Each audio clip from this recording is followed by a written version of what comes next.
السلام علیکم رحمۃ اللہ وبرکاتہ۔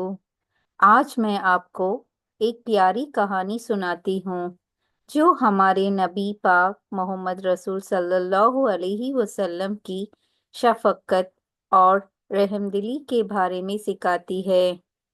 ایک دن نبی پاک محمد رسول صلی اللہ علیہ وسلم مسجد میں عبادت کر رہے تھے جب ایک بدون آیا اور مسجد کے کونے میں پیشاب کر دیا۔ صحابہ اس پر غصہ ہو گئے اور اسے روکنے لگے، لیکن نبی پاک محمد رسول صلی اللہ علیہ وسلم نے انہیں روکا اور کہا، اسے نہ روکو جب وہ بدون پیشاب کر چکا ہے۔ نبی پاک رسول صلی اللہ علیہ وسلم نے پیار سے سمجھایا کہ مسجد اللہ کا گھر ہے اور یہاں صاف ستھرا رہنا چاہیے۔ پھر نبی پاک رسول صلی اللہ علیہ وسلم نے ایک بالٹی پانی منگوائی اور جہاں گندگی تھی وہاں صفائی کر دی۔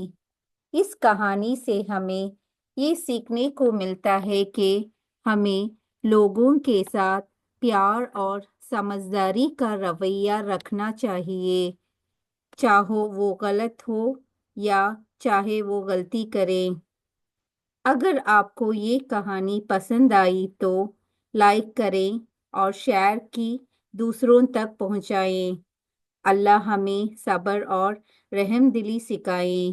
آمین ثم آمین۔